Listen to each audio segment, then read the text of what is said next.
Assalamualaikum, nama saya Siti Mara binti Ahmad dan saya akan menerangkan tentang pengenalan prinsip rukun negara.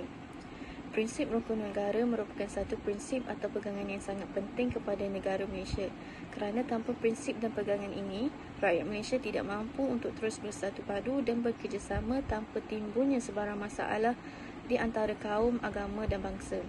Seperti semua sedia maklum, prinsip rukun negara ini diperkenalkan oleh pemimpin terdahulu ekoran daripada tragedi 13 Mei 1969. Tujuan utama prinsip rukun negara ini diperkenalkan adalah untuk memupuk semangat perpaduan di kalangan rakyat Malaysia. Jadi, ia merupakan satu tanggungjawab kepada rakyat Malaysia untuk mendukung dan memahami pemahaman prinsip rukun negara supaya tidak timbul tragedi atau permasalahan yang lain. Seperti semua sedia maklum, prinsip rukun negara terdiri daripada 5 prinsip iaitu kepercayaan kepada Tuhan, kesekaan kepada raja dan negara, keluhuran perlembagaan, kedaulatan undang-undang dan kesopanan dan kesusilaan. Prinsip rukun negara yang pertama adalah kepercayaan kepada Tuhan. Pegangan atau kepercayaan agama sangat penting kerana ianya merupakan satu asas dalam kehidupan bermasyarakat. Tanpa pegangan dan kepercayaan agama, seseorang akan hilang arah, seterusnya menghadapi cabaran untuk menjalani kehidupan seperti biasa. Kepercayaan kepada Tuhan telah dipilih sebagai prinsip yang pertama kerana pegangan agama merupakan satu prinsip yang sangat penting di dalam kehidupan seharian. Agama Islam adalah agama rasmi yang telah ditetapkan oleh Perlembagaan Persekutuan. Namun, kepercayaan kepada agama lain masih boleh diamalkan oleh bangsa, agama atau kaum yang berlainan. Melalui ini, kita dapat melihat keunikan negara yang berbilang bangsa dan agama dari segi kepercayaan mereka. Dengan memahami prinsip rukun negara, ia dapat membentuk masyarakat yang mempunyai nilai-nilai murni seperti amanah, jujur, integriti dan sebagainya. Tanpa pegangan agama atau kepercayaan kepada agama, rakyat tidak dapat membina jati diri yang tersendiri kerana kurangnya pemahaman terhadap prinsip rukun negara. Assalamualaikum, nama saya Sharifah Aida Syahira. Saya akan menerangkan prinsip kedua iaitu kesetiaan kepada raja dan negara. Di negara kita, raja dan negara mempunyai kaitan yang sangat rapat. Ini adalah kerana negara kita mengamalkan sistem demokrasi berparlimen dan raja berperlembagaan. Perkara 32, Perlembagaan Persekutuan dengan jelas menyebut bahawa Yang di-Pertuan Agong YDPA adalah ketua negara. Perkara 44 pula menyebut bahawa YDPA adalah sebahagian daripada komponen yang membentuk parlimen di negara ini. Justru, prinsip kesetiaan dan ketaatan kepada raja dan negara menjadi unsur dan ciri-ciri penting dalam soal kewarganegaraan negara ini. Setiap warga negara Malaysia perlu menumpukan sepenuhnya taat setia, jujur dan ikhlas kepada Yang di-Pertuan Agong dan negara. Penghayatan terhadap prinsip kedua mampu membentuk satu bangsa Malaysia yang patriotik dan bersatu padu kerana raja adalah payung negara yang menaungi seluruh rakyat di negara ini. Justru, institusi raja tidak boleh dicemari, dipelekeh atau dihina serta ia tidak wajar dipolitikkan sama sekali. Hai, Assalamualaikum. Saya Awang Syahiran. Saya akan meneruskan pembentangan ini dengan prinsip yang ketiga iaitu keluhuran perlembagaan. Seperti sedia maklum, perlembagaan merupakan undang-undang tertinggi di negara ini. Negara Malaysia adalah sebuah negara yang unik kerana terdiri daripada rakyat yang berbilang kaum dan agama. Antara perkara asas yang perlu dihormati dan dipatuhi oleh setiap warga negara adalah kedudukan Bumi Putera dan bukan Bumi Putera. Apabila wujudnya kaum di Malaysia iaitu seperti Bumi Putera dan bukan Bumi Putera, negara Malaysia diancam dengan perbalahan yang sering didatangi oleh pelbagai kaum. Oleh itu, dengan wujudnya perpaduan kaum, maka sesebuah negara tidak mudah terdedah dengan pelbagai ancaman. Perkara asas seterusnya adalah agama Islam sebagai agama rasmi. Pada 26 April 2010, berdasarkan kepada perkara 3-1 Perlembagaan, agama Islam telah diberi kedudukan istimewa berbanding agama lain. Di samping itu, penganut agama lain bebas mempraktikkan dan mengamalkan agama mereka di negara ini. Setiap rakyat bebas mempunyai agama tersendiri yang sesuai dengan kepercayaan mereka, manakala agama kanak-kanak bergantung kepada ibu bapa mereka.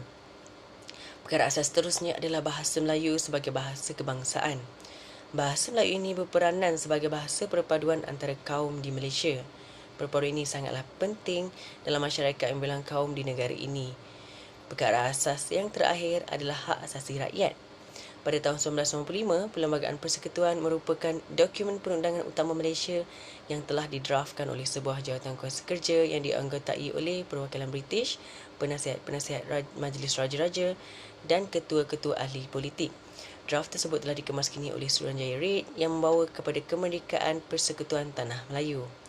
Hak asasi manusia disenaraikan dalam bahagian 2 Perlembagaan Malaysia dan mempunyai 9 fasal.